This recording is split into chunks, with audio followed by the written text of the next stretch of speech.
सुमन और प्रिया नाम की दो औरतें बातें कर रही थी। तभी प्रिया सुमन से कहती, अरे बहन, मेरा भी तालाब में नहाने के लिए बड़ा मन करता है, लेकिन मेरा पति मुझे जाने ही नहीं देता। पता नहीं उनको क्या दिक्कत है, मुझे तो जाने ही नहीं देते। अरे बहन, इसमें क्या है, अगर तेरा मन करता है तो उससे कैसे भी मना ले। वो तो थोड़ी जिद तो करेंगे, लेकिन मनाना तो पड़ेगा अगर तेरा मन कर रहा है तो। जैसा तुझे ठीक लगे। हम तो जाते ही है, बड़ा मजा आता है। गाँव के सभी लोग तालाब में नहाने के लिए जाते थे।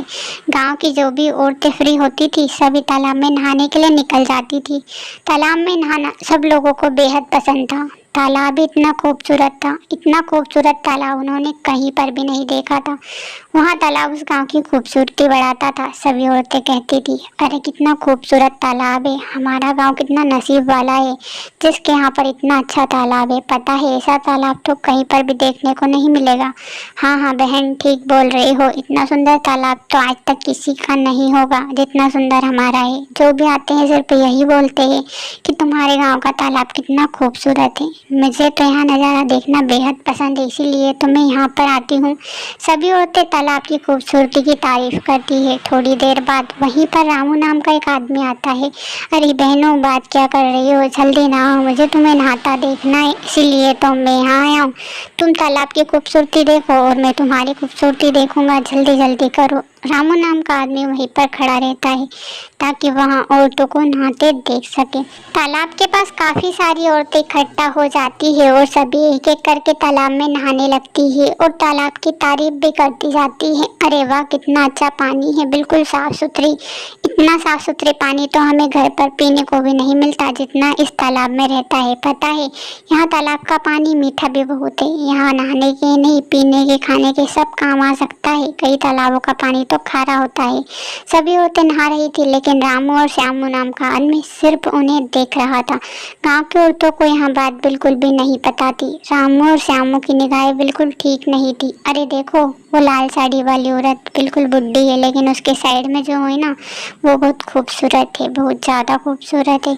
ये औरतें भी कितनी खूबसूरत होती है ना। देखो, लाल साड़ी के साइड में है वो। हाँ हाँ, तुम ठीक बोल रहे हो, वही मुझे पसंद है। वहाँ बुजुर्ग औरत, वहाँ तो एक बुढ़ी है, मेरी माँ जैसी दिखाई पड़ती है। रामू और श्यामू उन्हें देख रहे थे। इधर सभी औरतें नहा धोकर अपने अपने घर की तरफ लौट चुकी थी। औरतों को नहीं पता था कि रामू और श्यामू उनका ही पीछा करते रहते थे। जब भी वहाँ नहाने जाती थी तो वहाँ उनके पीछे ही जाते थे। समय बीतता चला जाता है। एक दिन की बात है, सुमन नहाने जा रही थी तो उसे प्रिया दिखाई देती है। अरे प्रिया बहन, आज तो मेरे साथ नहाने के लिए चलो ना। कोई भी साथ में नहीं है, कोई भी औरत नहाने के लिए नहीं जा रही है। मेरा बड़ा मन कर रहा है नहाने का, लेकिन कोई नहीं जा रही, पर मैं तो जाऊंगी।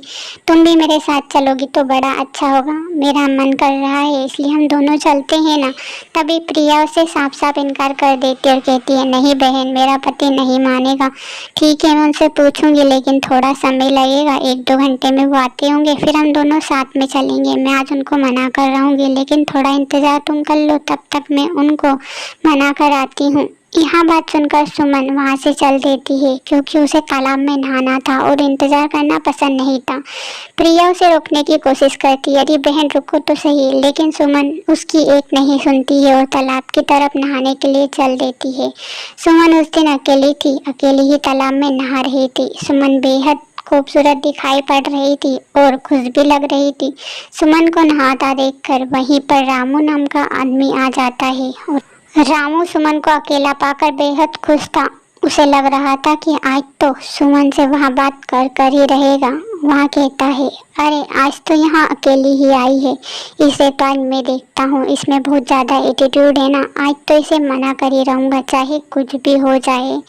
रामू ने ठान ही लिया था कि वहाँ सुमन से बात कर कर रहेगा। सुमन के सामने जाकर कहता है, सुमन तुम आज मानोगी या नहीं? नहीं मानोगे तो यहीं पर मारी जाओगे, इसलिए मान जाओ। सुमन जोर जोर से चिल्लाती है, मुझे कोई बचा लो, इस पागल से कोई तो बचा लो। रामू कहता है, आज तुझे बचाने वाला कोई नहीं है। सुमन जोर जोर से चिल्लाती है, कोई तो मुझे बचा लो, इस पागल रामू से कोई तो मुझे बचा लो। रामू सुमन की तरफ ही देख रहा था। सुमन जोर जोर से चिल्ला रही थी। अब रामू डर जाता है कि कोई आ ना जाए, इसलिए वहाँ सुमन के पास आता है और उसे तालाब में डुबोने लगता है। तालाब में जोर जोर से डुबोने से सुमन की वहीं पर मौत हो जाती है। रामू इससे बिल्कुल भी नहीं डरता है। थोड़ी देर में उसे जैसे ही पता लगता है तो वहाँ से 9-2-11 हो जाता है, ताकि किसी को पता ना लगे, सबको यही पता लगे कि सुमन की मौत तालाब में डूबने के कारण हुई है। थोड़ा समय बीतता चला जाता है और रामू दूसरे गांव से वापस अपने गांव पर आ जाता है। समय बीतता चला जाता है। रामू की सच्चाई किसी के सामने नहीं आ पाई थी, ना ही सुमन कहाँ गई ये पता लग पाया था। गांव की औरतें फिर भी तालाब की तरफ जाने लगती है। अब तो प्रिया भी तालाब में नहाने के लिए जाने लगती है। एक दिन प्रिया तालाब में नहाने जा रही थी, सामने वहाँ चुड़ैल देखती है। चुड़ैल को देखकर प्रिया डर जाती है कि उसके सामने इतनी खतरनाक चुड़ैल। उसे लगता है शायद उसका पति इसी वजह से उसे इस तालाब में नहीं आने दे रहा था। अब वह डर जाती है, डर के मारे जोर जोर से चिल्लाती है, अरे चुड़ैल, इतनी बड़ी खतरनाक चुड़ैल मैंने तो आज तक नहीं देखी। चुड़ैल उसकी तरफ जब मुड़कर देखती है तो प्रिया वहां से गायब हो जाती है। प्रिया दिखाई भी नहीं पड़ती। प्रिया वहां से चली जाती है क्योंकि उसे चुड़ैल से काफी डर लग रहा था। वहां से भाग जाती है। चुड़ैल हर तरफ देखती है लेकिन उसे प्रिया कहीं पर भी नजर नहीं आ रही थी। प्रिया को वहाँ सारी सच्चाई बताना चाह रही थी। हर जगह चुड़ैल घूमती है लेकिन अभी उसके डर के मारे गांव के आधे लोग नहीं आ पा रहे थे। जो भी आते थे डर के मारे भाग जाते थे। चुड़ैल उनसे कुछ भी नहीं बोल पा रही थी। एक दिन श्यामू नाम का आदमी भी तालाब में आता है। तालाब में चुड़ैल को देख वहाँ भी डर जाता है। उसे भी काफी डर लगता है क्योंकि उसने भी आज तक इतनी खतरनाक चुड़ैल नहीं देखी थी। चुड़ैल श्यामू की तरफ देखे ही जा रही थी। श्यामू चिल्लाता है, चुड़ैल से कोई तो बचाओ, चुड़ैल से मुझे कोई तो बचाओ। चुड़ैल श्यामू को वहीं पर खत्म कर देती है। चुड़ैल उससे रामू के बारे में पूछती है लेकिन वहाँ नहीं बताता, तो वहाँ उसे तालाब में ही डुबोकर मार देती है। थोड़ा समय बीतता चला जाता है। एक दिन की बात है जब कमला नाम के एक बुजुर्ग और समझदार औरत तालाब में नहाने के लिए आई थी, क्योंकि उसे चुड़ैल से तनिक भी डर नहीं लगता था। वहाँ तालाब में नहाने के लिए आ ही रही थी। उसे पता था कि चुड़ैल उसे मिलने ही वाली है। वहाँ चुड़ैल के सामने जाती है। चुड़ैल उसे सारी सच्चाई बताती है कि उसे रामू ने क्यों और कैसे मारा। चुड़ैल कहती है, कमला जी, आपको पता है मुझे रामू ने क्यों मारा? रामू बहुत खतरनाक इंसान है। वहाँ हम सब औरतों को नहाता देखता था। एक दिन मुझे यहाँ सच्चाई पता लग गई। वहाँ मेरे सामने आया और मुझसे जबरदस्ती करने लगा। मैं जोर जोर से चिल्लाने लगी, इसलिए मुझे उसने इस तालाब में डुबोकर मार दिया। तब से ही मैं भटकती हूँ। जब तक मेरी आत्मा को शांति नहीं मिलेगी, तक कि उस रामू को जेल ना हो जाए, मेरी आत्मा को शांति नहीं मिलेगी। आप कुछ भी करिए लेकिन उसे जेल में डलवाइए। मैं उसे मारना नहीं चाहती। मारने से तो उसकी आत्मा को शांति मिल जाएगी। कमला को बहुत ही दुख होता है। वहाँ गांव के सभी लोगों को यहाँ बात बताती है और सरपंच जी के घर जाकर भी यही कहती है, आपको पता है सरपंच जी, रामू नाम का आदमी अच्छा नहीं है। वही है जो हमारे गांव का नाम खराब कर रहा है। आपको पता है सुमन नाम की औरत जो कि कई दिन पहले गायब हुई थी, उसको रामू ने ही मारा था, वो भी तालाब में। वो अब चुड़ैल बन चुकी है। कमला सरपंच को सारी बातें बता देती है और सरपंच भी पुलिस स्टेशन में फोन लगा देता है और रामू को जेल में डलवाने की बात कहता है। कुछ ही दिन बाद पुलिस वहां पर आती है और जांच पड़ताल करती है। तब भी कमला सारी सच्चाई पुलिस के सामने रखती है। पुलिस को यकीन नहीं होता है कि आखिर कोई चुड़ैल ऐसी बातें बता सकती है क्या, लेकिन फिर भी पुलिस पहले रामू को ढूंढता है।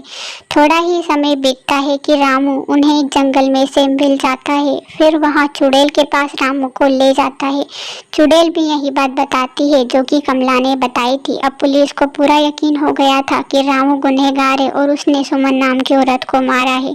पुलिस चुड़ैल से इशारे में कहता है कि वह कभी भी रामू को नहीं छोड़ेगा। अब उसको आजीवन कारावास होगा और अब वहाँ जेल में ही सड़ेगा। रामू को भी अब अपने किए का पछतावा हो रहा था कि उसके इस काम की वजह से उसे जन्मों का कारावास हो रहा है। चुड़ैल की आत्मा को शांति मिल जाती है और रामू हमेशा हमेशा के लिए जेल चला जाता है। कहानी पसंद आई हो तो सबसे पहले हमारे चैनल को सब्सक्राइब करके, वीडियो को लाइक करके बेल आइकन को जरूर से प्रेस कर देना। Thanks for watching.